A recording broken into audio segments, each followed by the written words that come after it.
dissecting Meghan Markle and Kate Middleton's relationship, what's true and what's not. Despite the undeniably royal lineage that's been living under the roofs of both Buckingham and Kensington palaces for decades, these days, the so-called palace intrigue out of the UK has been centered squarely on the two women who've married into one of the world's most famous families, both going from commoner to duchess overnight.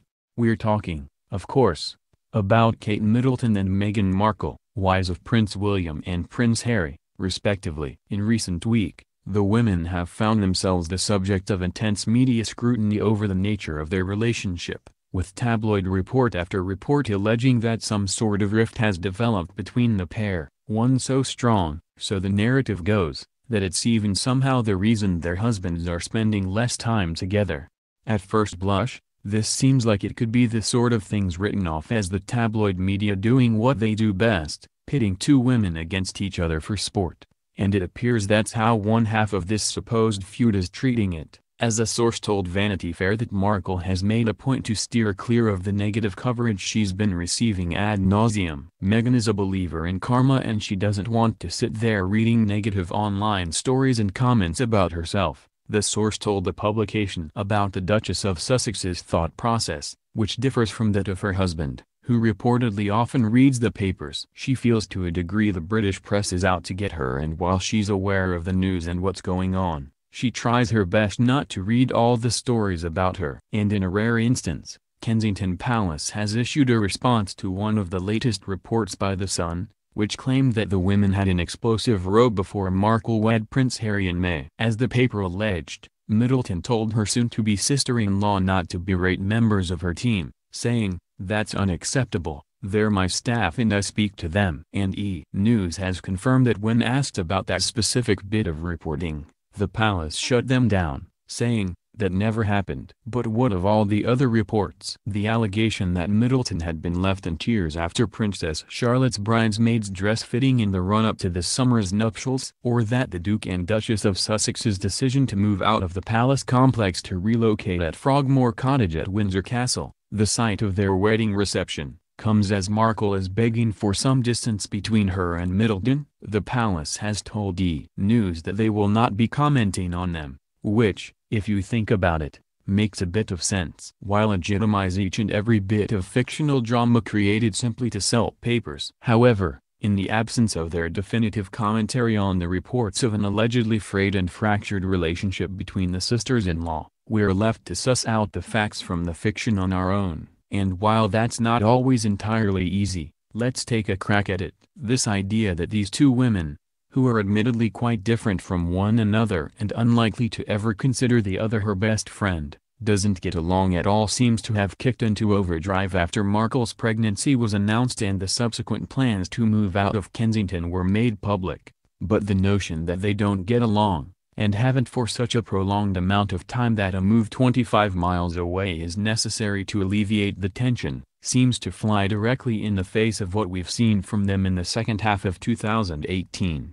There was the July outing at the Wimbledon ladies' single final where the ladies cheered on Markle's pal Serena Williams without the company of their husbands, visibly laughing and chatting from the royal box. If the lead-up to Markle's big day truly left Middleton, who'd only just given birth to Prince Louis weeks prior to the wedding, in tears, an instance that royal aides would neither confirm nor deny actually occurred, there certainly didn't appear to be any lingering hard feelings on that summer day.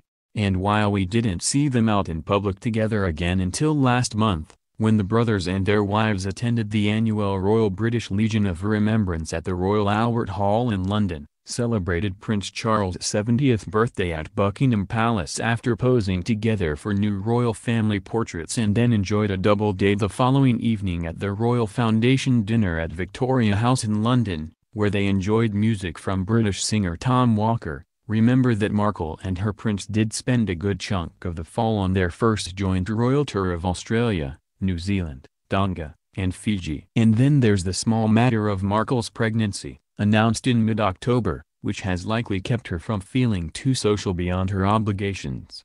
In recent days, Middleton has even gushed over her sister-in-law's pregnancy. As she spent time in the British city of Leicester last week, there with Prince William to honor and mourn those who died in a helicopter crash, She spoke with people gathered outside the city's university, saying she was absolutely excited for Markle and her new baby. "It's such a special time to have little kiddies and a cousin for George and Charlotte, as well, and Louis," she added in the video shared by Instagram user at 2cool_4school_2lame_4fame. "It'll be really special." And despite rumors that the princes and their wives might be celebrating Christmas apart this year, it was revealed on Monday, December 3, that both royal couples will be joining Queen Elizabeth II and other members of the family in Sandringham for the holiday celebration. Everywhere you turn, it seems the smoke is just that, smoke, with no fire to be found. Does that mean they're best buds? No, not at all. And that's okay. Are you BFFs with your in-laws? We thought not. But it also doesn't mean that every decision made is done so because of allegedly demanding women who dislike one another. Take the big move to Frogmore Cottage, for example. That decision was made, as one source told the Daily Mail, because Harry is eager to escape the goldfish bowl of royal life as he and his bride prepare for the arrival of their little one. Not only does the site of the wedding reception stand as a very special place with their royal highnesses, as the place said in a statement, and not only will the Duke and Duchess of Sussex maintain their official office at Kensington, meaning they'll be making the 25-mile commute back towards the Duke and Duchess of Cambridge with plenty of regularity, but it's exactly the same sort of move the latter made when they welcomed their first two children. You'll recall Prince George and Princess Charlotte spent their early years at Anmer Hall in the even further village of Norfolk. It's enabling him and Kate to raise their family in a way that's as close to ordinary as they can get, a friend told Vanity Fair back in 2016. Same goes for Prince Harry and bride. This proves that Harry and Meghan really want to raise their children out of the public eye, a royal insider told Us Weekly after the big move was announced. They never loved living in London. They enjoy their time in the country much more than the city and feel most at home there. Will that stop the rumor mill from churning when it comes to Markle and Middleton? Probably not. But like the former, we can always choose to ignore the next tale of tension between the in-laws that arises, and we probably should.